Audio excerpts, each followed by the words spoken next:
guys, it's Sayback here. Welcome back to my podcast. Today we're going to be continuing the 5th book in the Harry Potter series, Harry Potter and the Order of the Phoenix. Booklists have arrived, Ron said, as he dropped a couple of envelopes down on an armchair next to Harry. He started reading them and found 2 new books that they might need. And then, as if on cue, Fred and George apparated right beside Harry. Harry was quite used to them doing that. "We were just wondering who assigned the sling card book," Fred asked. "It means that Dumbledore's found another Defense Against the Dark Arts teacher. I heard he had quite trouble finding it, on the extendable ear, obviously."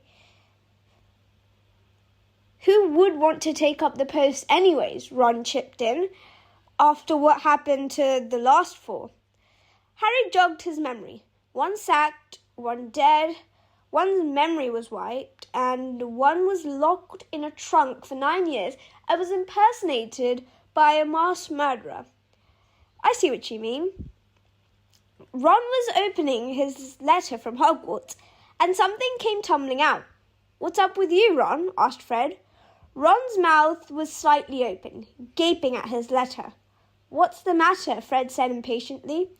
And once Fred moved over towards Ron, his mouth fell open too. "What is it?" George asked.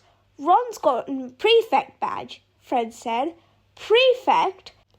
George exclaimed. "There's no way! No one in the right mind would make Ron a prefect." Fred looked over to Harry. "We thought it was bound to be you. You know, winning the Tri-Wizard and all." Harry hadn't thought about this. He didn't even remember that they were assigning prefect badges this year. He was so caught up with the hearing and was worried about even attending Hogwarts in the first place. "Yeah, well, I had the whole hearing and stuff.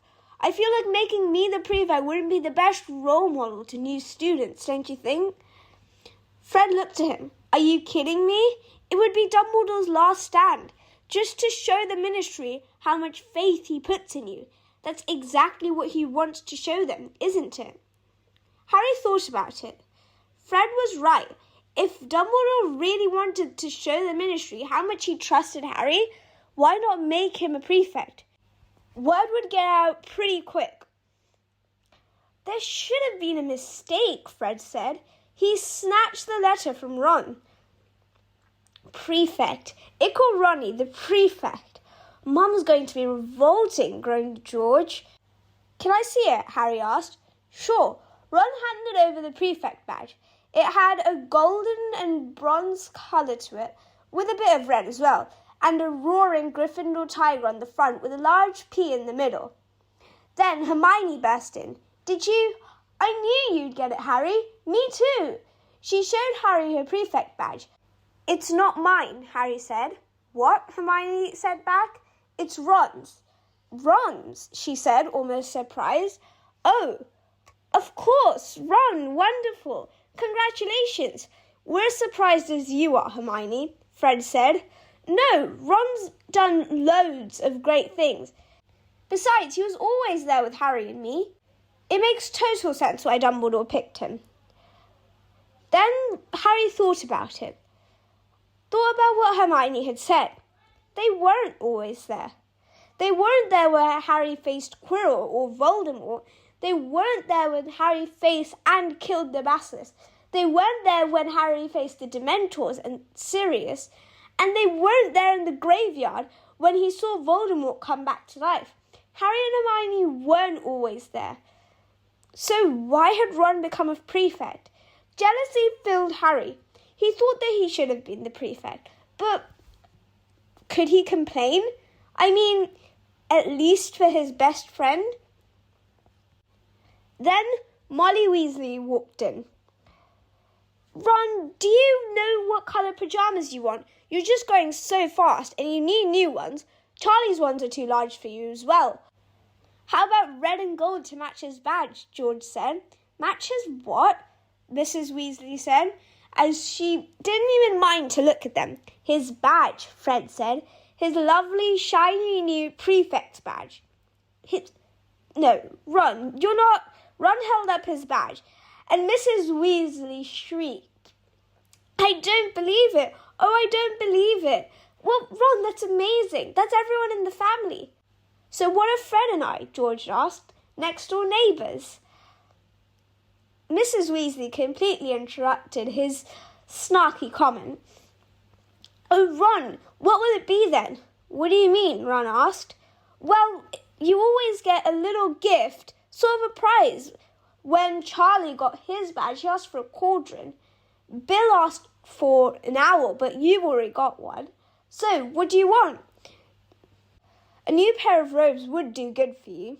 Mum, I want a broom, Ron said. A broom? Well, not one fancy one, just something that's good enough. Oh, of course. I'll find a way to make that work, Mrs. Weasley said. She walked out of the room and left the five of them alone in the room. Harry, do you mind if I borrow Hedwig? Hermione asked. I mean, it's just I'm sure my parents would love to know. They know what a prefect is. It's not really a magical term. Yeah, you can take her. Harry almost snapped. He was kind of letting his anger get to him, and his jealousy. He should have been made prefect, he thought. He defeated Voldemort much too many times, and he saw Cedric die before his eyes. Hermione thanked Harry and left the room. Fred and George apparated out shortly after. That just left Harry and Ron. You know, a clean sweep might do me good. I'm going to see if I can catch Mum. I'll tell her that I'd like a clean sweep. Ron then ran out of the room, which left Harry alone with his thoughts. Am I becoming as arrogant as Draco Malfoy? He said. Did he think himself superior to everyone else? Did he really believe he was better than Ron? Well, he was. At least at Quidditch he was, if not at anything else. He was better than Ron at Quidditch. Ron barely even knew how to play, and Harry was on the Gryffindor team, and Harry had let his jealousy take over him. Well, Ron and Hermione were there most of the time. Ron must have something I don't. And besides, Dumbledore probably doesn't choose prefects because they got themselves into loads of dangerous situations. No one in the right mind would make Ron a prefect, he heard Fred say. Harry gave a sort of small laugh. Ron came back into the room, and he said that he had just barely caught Mum, and she said he'd try to get him a clean sweep if he could. He didn't think that anything would wipe that smile off of Ron's face. Fred and George always said the Pratts became prefects, but I doubt they ever had a new broom. I totally thought it would be you. I can't believe it's me. Nah, I've caused too much trouble, Harry said. Yeah, I suppose, Ron said. We'd better get our trunks packed. Mrs. Weasley returned from Diagon Alley around 6 o'clock, and the next day she had a whole banner strung up saying our new prefects, Hermione and Ron. Congratulations. The next day, Harry overheard Remus Lupin talking to Mrs. Weasley about something. He was talking about a dark drawer in the corner of the drawing room. He said that there was a boggart up there, and he said that he was going to get rid of it soon. Mrs. Weasley volunteered to get rid of it herself, and Lupin asked if she was sure about that. She said of course she was. After all, she did go to school, and she knows how to get rid of a boggart. She went upstairs, and 10 minutes later, Harry was walking past the drawing room. He heard weeping inside, and he walked in to see Molly Weasley on the ground crying her eyes out. In front of her was Bill, eagle spread on the floor, dead. Then it changed. It was Charlie. Then dead Percy. The dead twins. Then it was Ron on the ground, unalived. That's impossible, Harry thought. Ron's downstairs, enjoying his dinner. No. He felt like he was sinking into the ground. Ridiculous, Mrs. Weasley tried to say, but it was no use. It was too weak, and I doubt she had a happy thought in her mind after all. Harry tried to pick up his wand or get it out of his pocket, but he couldn't. Just seeing Ron like that broke him, especially after his last thought about him was jealousy. Then Lupin ran into the room. "Ridiculous," he shouted, and the boggart was shot back into the drawer. "Oh, I'm sorry," Mrs. Weasley said. "Please don't tell Arthur, but I've been having dreams about this all year. Ugh. With Percy gone and him not talking to us, and he slammed that door on my face." In case you didn't know, Percy Weasley, Molly Weasley's son, had gotten into a fight with his father. He lived somewhere else now and refused to talk to the two of them, and Mrs. Weasley was taking it very hard on herself. The next day, it was the day to leave to Hogwarts. The painting of Sirius Black's mother was screaming, as always, talking about how Hermione, a mudblood, was allowed there, and how the Weasleys, the pureblood family, were allowed there, and how it was a disgrace to the name of Black, the family that she had sworn to protect, and whose house, blah, blah, blah. Then they were just about ready to leave when Molly stopped them.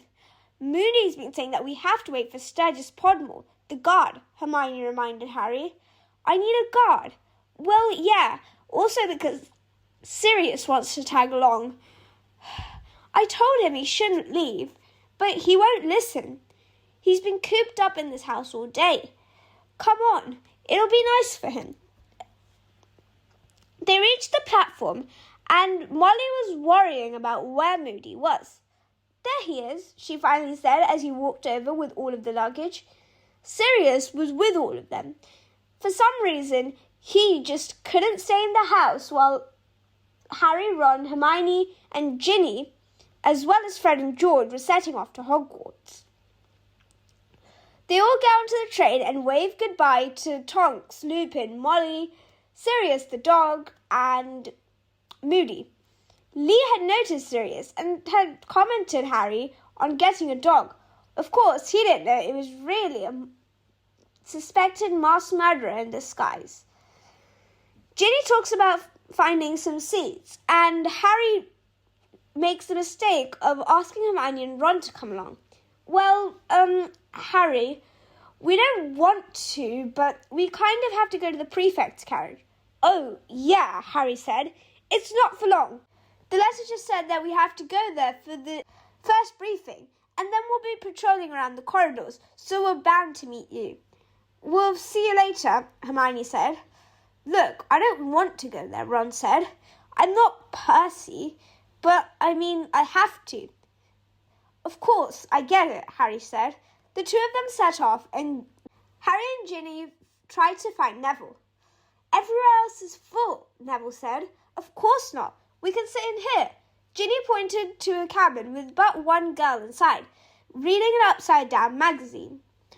"Well, I kind of don't want to disturb her," Neville started mumbling. "It's only Luna. Come on, she's nice."